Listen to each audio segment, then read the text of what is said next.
నైనా పాపుల్లో ప్రధాన పాపిని అయినప్పటికీ నన్ను నిలబెట్టి వాడుకున్నందుకు నీకు వందనాలు స్తోత్రాలు ప్రభా.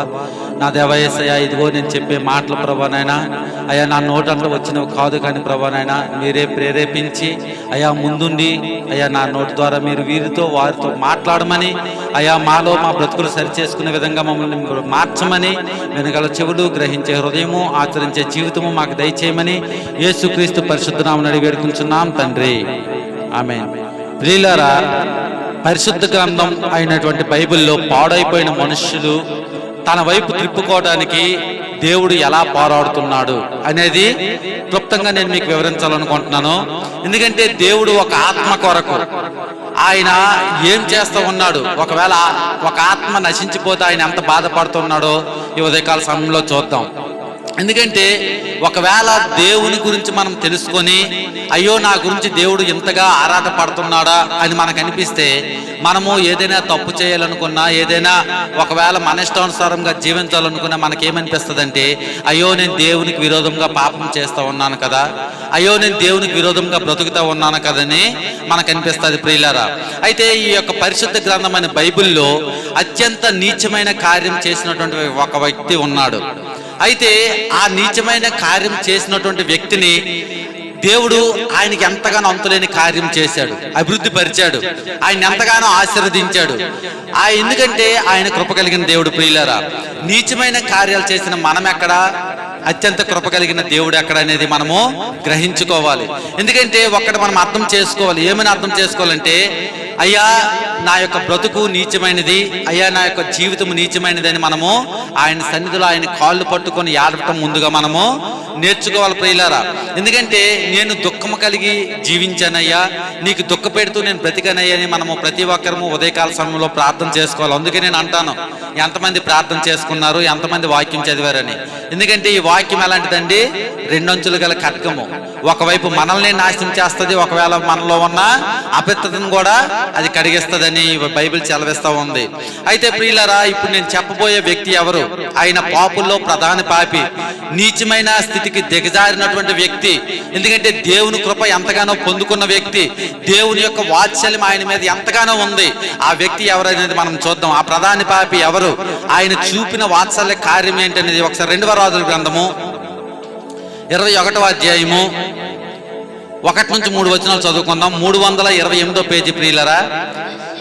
మనస్సే ఏలన ఆరంభించినప్పుడు 12 ఏళ్ల వాడై యెరూషలేములో 55 సంవత్సరములు ఏలెను.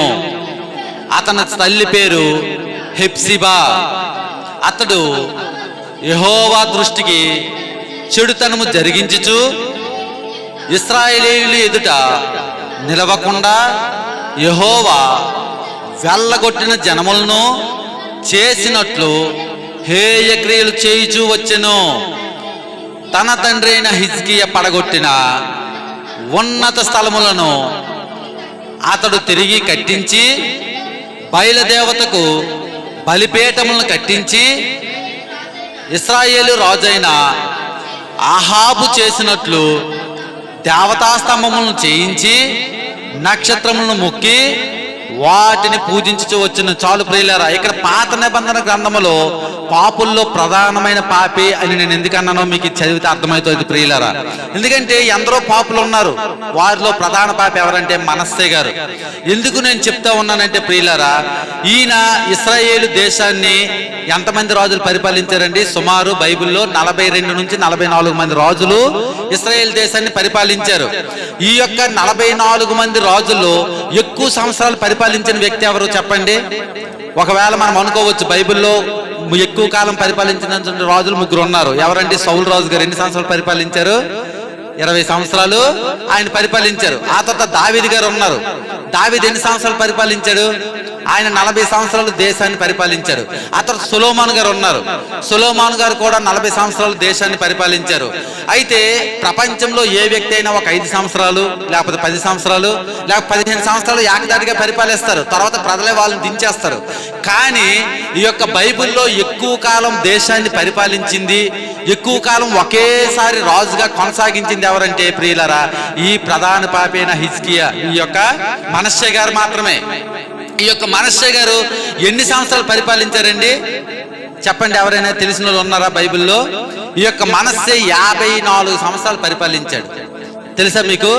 ఎందుకంటే ఏకదాటిగా ఒక రాజుగా 54 సంవత్సరాలు ఈ యొక్క మనస్సే గారు పరిపాలించారు. ఈ మనస్సే ఏం తప్పు చేశాడని చూసుకుంటే ప్రియులారా, ఈ మనస్సే దేవునికి హేయమైన క్రియలు చేశాడంట. ఇందాక మనం చదువుకున్నాం కదా. ఎందుకంటే మనస్సే తండ్రి హిజ్కియా చాలా భక్తిపరుడు.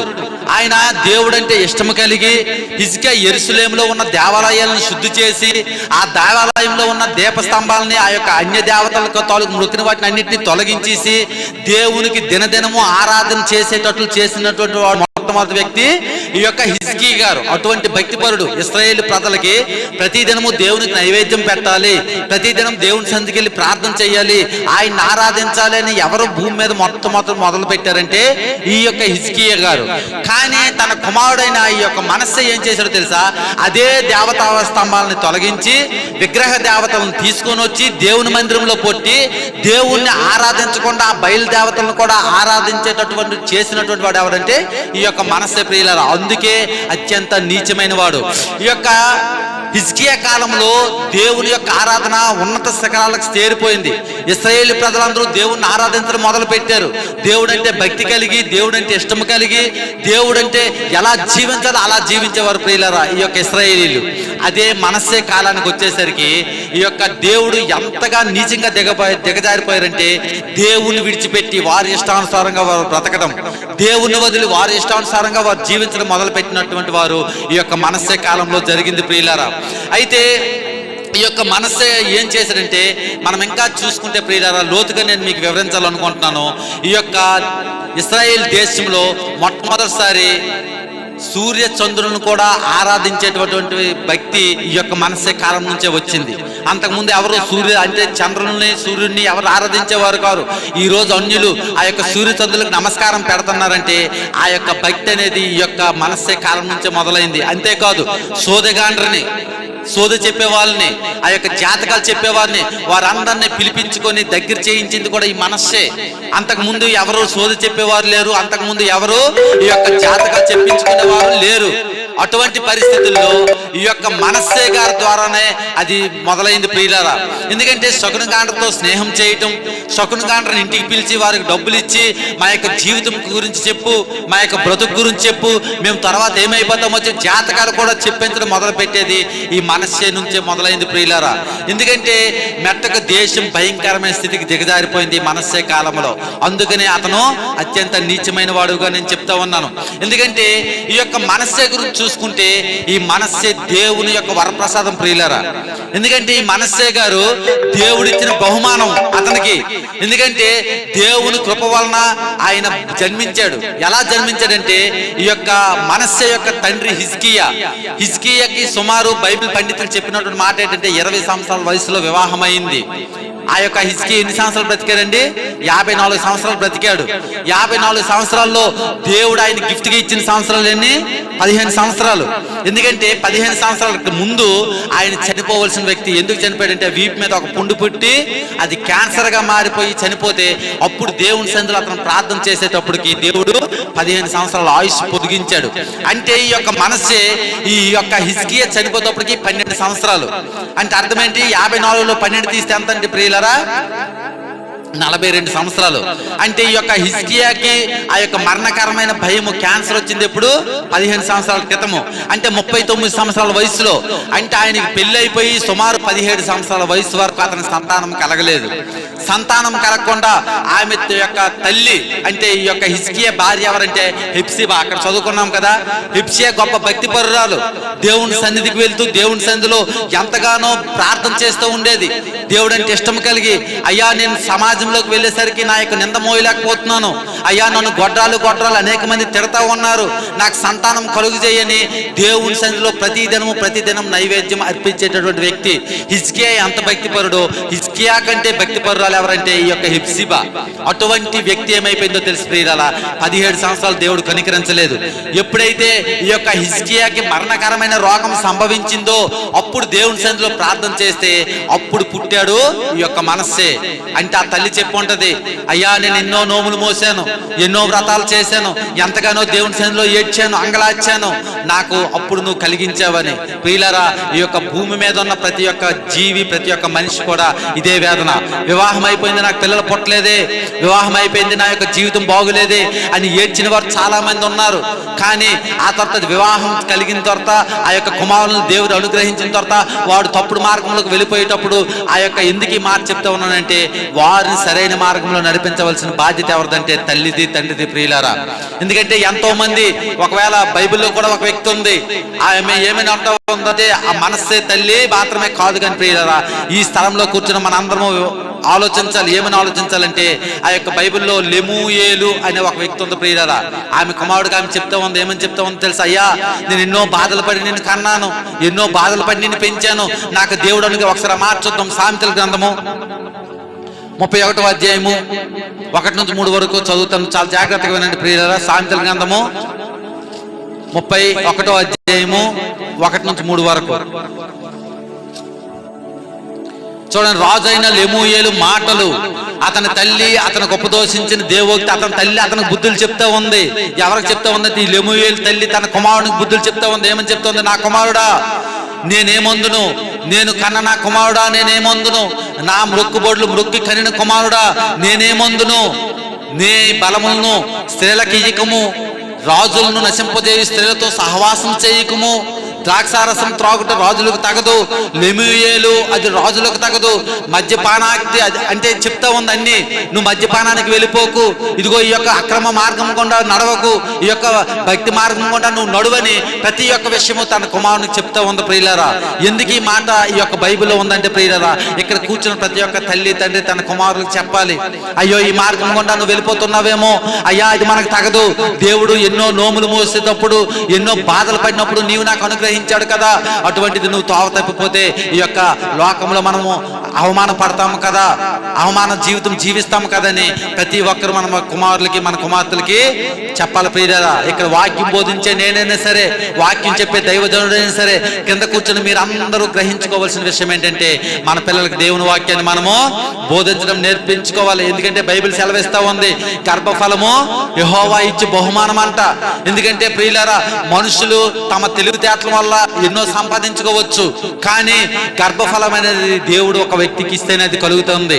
నువ్వెన్ని మందులు ఓడు, ఎంతమంది వైద్యుల దగ్గరికి వెళ్ళు, ఎన్ని చెయ్యు, నీకు గర్భఫలం అనేది దేవుడు ఇచ్చి బహుమానం ఇస్తేనే నీకు జరుగుతూ ఉంది. ఆ యొక్క హిజ్కియా భార్య అయిన ఆ యొక్క ఎబ్సిబాకి దేవుడు ఆ యొక్క 17 సంవత్సరాలు ప్రార్థన చేసినా కనికరించకపోయినప్పటికీ చివరి క్షణంలో ఈ యొక్క మనస్సుని ఇచ్చాడు.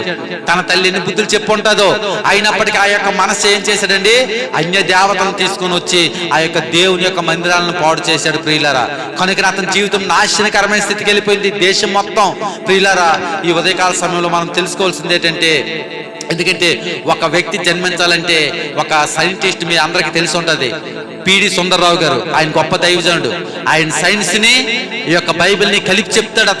అతను ఏమని చెప్పాడు తెలుసా? ఒక రోజు మీటింగ్ లో, ఒక మనిషి ఒక పిండం ఏర్పడాలంటే 25 కోట్ల శుక్ర కణాలట ఆ స్త్రీ యొక్క బీజంలోకి ఏర్పడతాయంట. ఆ యొక్క 25 కోట్ల శుక్రకణాలు ఆ బీజంలోకి వెళ్ళిన తర్వాత ఆ యొక్క అందులో పిండంగా ఏర్పడేది ఒకే ఒక్క బీజం ప్రియులారా. అంటే దేవుడు ప్రణాళిక ఏంటంటే, ఈ 25 కోట్ల శుక్రకణాలు వెళ్తే అందులో 24,99,99,999 శుక్రకణాలు చావాలి ప్రియులారా. అది దేవుని ప్రణాళిక. నిన్ను నన్ను ఇక్కడ కూర్చుని మన అందరినీ సృష్టించడానికి, మన అందరినీ ఒక పిండంలో నుంచి విడుదల కావడానికి దేవుడు ఏర్పాటు చేసుకున్నది. ఇంతమందిని చంపి, ఇన్ని శుక్రకణాలను చంపి నిన్ను నన్ను బయటికి తెచ్చాడంటే దేవుడు నిన్ను నన్ను ఎంతగానో ప్రేమిస్తూ ఉన్నాడు. దేవుని స్తోత్రం. అటువంటి ప్రేమ కలిగిన దేవుడికి నువ్వేం చేస్తావు ఉన్నావు? నీ యొక్క జీవితాన్ని నువ్వు ఆయనకి సమర్పించుకోలేకపోతున్నావు. దేవునికి అయిష్టమైన కార్యములు చేస్తూ, దేవునికి అయిష్టమైన మార్గము గుండా జీవిస్తూ నీ యొక్క జీవితాన్ని ఇంకా నువ్వు పాడు చేసుకో ఉంటే ఈ యొక్క మనస్సేవలే నువ్వు ఒకవేళ జీవిస్తూ ఉన్నావేమో. ఎందుకంటే తన తండ్రి ఎంతగానో భక్తితో దేవుని ఆలయాన్ని బాగు చేశాడు. కానీ నువ్వు అదే భక్తితో నీ యొక్క శరీరమే దేవుని ఆలయమని బైబిల్ సెలవిస్తా ఉంది. క్రొత్త నిబంధనకు వచ్చేసరికి నీ శరీరాన్ని నీ తల్లిదండ్రులు దేవుని సన్నిధిలో భక్తి కలిగి దేవుని సన్నిధిలో భక్తితో జీవిస్తూ నీ యొక్క శరీరాన్ని నీకు నిర్మించి దేవుడు అనుగ్రహించి వారు నీకు ఇస్తే, ఒకవేళ అదే శరీరాన్ని నువ్వు మలినం చేసుకుంటూ ఉన్నావేమో, ఒకవేళ పాడు లోకంలో తిరిగి నీ యొక్క మనసును పాడు చేసుకుంటూ ఉన్నావేమో ఈ ఉదయకాల సమయంలో నువ్వు గ్రహించుకోవాలి ప్రియులారా. ఎందుకంటే ఒకసారి కీర్తనలు చదవదాం. 22:9-10 వచనాలు ఒకసారి చదువుకొని త్వరగా ముగించుకుందాం. గర్భము నుంచి నన్ను తీసినవాడు నీవే కదా, నేను నా తల్లి యొద్ద స్తన్యపానము చేయిచుండగా నీవే కదా నాకు నమ్మకము పుట్టించితివి. గర్భవాసినైనది మొదలుకొని నాకు ఆధారము నీవే, నా తల్లి నన్ను కన్నది మొదలుకొని నా దేవుడు నీవే. ఇక్కడ దావీదు ఏడుస్తూ ఉన్నాడు, అయ్యా గర్భంలో నుంచి నన్ను శిశువుగా తీసింది నీవే కదా, నా తల్లి ఆ పాలు పెట్టినప్పటి నుంచి నన్ను పెంచి పోషిస్తుంది నువ్వే కదా, అటువంటిది నేను నీకు ఎలా దూరంగా ఉండ. నా కింద మాటలో ఉంటుంది, నువ్వు నాకు దూరంగా శ్రమ వచ్చిన ఉన్నది, సహాయం చేయవాడు ఎవ్వడూ లేడు, నాకు దూరంగా ఉండకమని చెప్తా ఉన్నాడు ప్రియులారా. ఒకవేళ ఈ ఉదయకాల సమయంలో నీ యొక్క పాప జీవితం గురించి నువ్వు ఈ మనస్సేవలే దూరం అయిపోయావేమో, అయితే దేవుని సన్నిధిలో నువ్వు మోకరించి ప్రార్థన చేస్తే దేవుడు పశ్చాత్తాపం కలిగిన మనస్సే. చూడండి ప్రియులరా, అంత ఘోరమైన పాపం చేసినప్పటికీ, దేవుడు అంటే అయిష్టంగా బ్రతికినప్పటికీ, ఆ యొక్క ఏ తండ్రి అయితే తన మందిరములో దేవతా విగ్రహాలను పడగొట్టి ఆ శకునిగాండ్రని అందరినీ ఊళ్ళో నుంచి వెలివేసి అటువంటి స్థితిలో బ్రతికినవాడు, ఈ కుమారుడు ఏం చేశాడండి, అదే దేవతలని తీసుకొని వచ్చి ఆ యొక్క పూజలు చేసేవాడు అంత ఆషేర్ అనే దేవతను తెచ్చి, ఏ దేవుని మందిరంలో ఆరాధన జరుగుతూ ఉందో, ఏ దేవుని మందిరంలో దేవునికి బలులు అర్పిస్తూ ఉన్నారో అదే దేవుని మందిరంలో ఒక ప్రక్కన ఆషేర్ దేవతను పెట్టి ఆ విగ్రహ పూజను మొదలు పెట్టాడు. అటువంటి భయంకరమైన పాపం చేసినటువంటి వాడు ఈ యొక్క మనస్సు ప్రియులరా. ఎప్పుడైతే దేవుని సన్నిధిలో ప్రాధేయపడ్డాడో, పశ్చాత్తాపడ్డాడో, అప్పుడు ఆయన జీవితం ఏమైపోయిందో తెలుసా, ఏకదాటిగా 54 సంవత్సరాలు పరిపాలించాడు. ఒక ఇశ్రాయేలు రాజ్యానికి 54 సంవత్సరాలు పరిపాలించిన, బైబిల్లో ఎక్కువ కాలం పరిపాలించిన వ్యక్తిగా మారిపోయాడు ప్రియులారా. ఈ మనస్సే చేసిన పని నీవు చేయకూడదా? ఈ మనస్సే ఏ యొక్క దేవుని దగ్గరికి వచ్చి బ్రతిమాలుకున్నాడో, ఏ దేవుని సన్నిధిలో తన యొక్క బాధను వెలగొచ్చుకొని, అయ్యా నేను పాపం చేశాను, అయ్యా నా బ్రతుకు మారిపోయింది, అయ్యా నా యొక్క జీవితం మారిపోయింది, ఇదిగో భక్తి గల కుటుంబంలో నుంచి వచ్చి నేను భక్తిహీనుడిని అయిపోయాను, నా తల్లి భక్తి పర్రాలు, నేను భక్తిహీనతగా బ్రతికాను, నా యొక్క బ్రతుకును మార్చని దేవుని సన్నిధిలో నువ్వు ప్రార్థన చేస్తే ఆ యొక్క మనస్సుకి ఇచ్చిన ఆశీర్వాదాన్ని దేవుడు నీకు ఇవ్వాలని ఆశపడతా ఉన్నాడు. ఎందుకంటే మన దేవుడు చాలా విచిత్రమైన దేవుడు ప్రియులారా. కళ్ళతో చూస్తాడు, చెవులతో వింటాడు, కానీ ఆ మనస్సేనే విడిచిపెట్టినట్టు నిన్ను విడిచిపెడతాడు. ఎందుకంటే ఒకప్పుడు ఆ మనస్సేవలే నా కుమారుడు నా దగ్గరికి తిరిగి వస్తాడేమో, ఆ యొక్క చెడు చేస్తూ ఉన్నాడు కదా, ఆ చెడు మార్గాన్ని గ్రహించుకొని విడిచిపెడతాడేమో, ఆ యొక్క తప్పుడు మార్గంలో కూడా తిరుగుతూ ఉన్నాడు కదా, ఆ తప్పుడు మార్గాన్ని తెలుసుకొని మరలా నా వైపు వస్తాడేమో అని గ్రహించుకొని దేవుడు చూస్తూ ఉంటాడు ప్రియులరా. అందుకనే మనం చూసుకుంటే ప్రియులరా, అన్నయ్య షిపిరియాల గురించి మన అందరికీ తెలుసు. వారు ఎందుకు చనిపోయారు? అబద్ధం అనేది వారిని మరణము. ఎందుకంటే అబద్ధము అందం మోసకరణము, సౌందర్యం వ్యర్థము. అబద్ధం అనేది మనకు మరణకరమైన జీవితం ఇస్తుంది ప్రియులరా. ఒకవేళ దేవుని సన్నిధిలో భక్తి పరురాలుగా నువ్వు నటిస్తూ ఈ యొక్క మనస్సేవలే దేవునికి ఆరాధిస్తున్నావు, బయటికి నువ్వు తిరుగుతూ ఉన్నావు, ఈ మనస్సేవలకి దేవుని సన్నిధిలో నువ్వు చలమని అవుతూ ఉన్నావు, బయటికి వెళ్ళి మరలా ఆ యొక్క అనేకులతో నువ్వు తిరుగుతూ ఉన్నావేమో. ఒకవేళ ఈ మనస్సే గ్రహించుకున్నట్టే నీవు గ్రహించుకొని దేవుని సన్నిధికి వస్తే దేవుడు ఏం చేస్తాడో తెలుసా, దారి తప్పిపోయిన నిన్ను ఆయన హక్కును చేర్చుకోవడానికి ఇష్టపడతా ఉన్నాడు. ఎందుకంటే నీవు ఆయన సన్నిధిలో ఆయన కాళ్ళు పట్టుకొని ఎప్పుడైతే నువ్వు ఆయన బ్రతిమాలుకుంటావో, ఆయన నిన్ను నన్ను మనల్ని అందరినీ మార్చడానికి, మనస్సేవలే మనకి ఒక ఉన్నతమైన స్థితిలో నిలబెట్టడానికి ఆయన ఎంతగానో ఇష్టపడుతూ ఉన్నాడు. కనుక ఈ ఉదయకాల సమయంలో ఒకవేళ దారి తప్పిపోయి ఎవరైనా తిరిగితే ఆ దేవుని సన్నిధిలో మనం ఏం చేద్దామంటే మన బ్రతుకులు మనం మార్చుకుందాం. దేవుడి చిన్న మాటలు దీవించును గాక.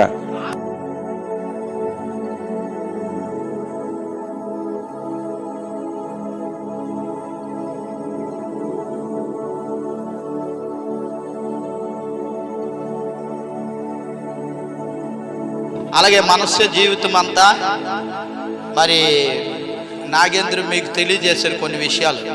ప్రియమైనటువంటి దేవుని బిడ్డలారా, మరి వాతావరణము అనుకూలించకపోవచ్చు, కానీ ఎండ బాగా ఎక్కినప్పుడు బాధ, వర్షం కురిసిన బాధ, ఏమండి చలికి వేసిన బాధ. ఏది జరిగినా మనకి బాధ ఎక్కువే. దేవునికి స్తోత్రం.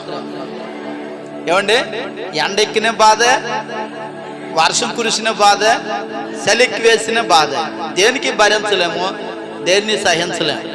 కాబట్టి ఈ సమయంలో మరి చాలా మంచి మాటలు మన వినికుళ్ళు వినిపించబడ్డాయి. మనసు పతనానికి, మనసు యొక్క జీవితాన్ని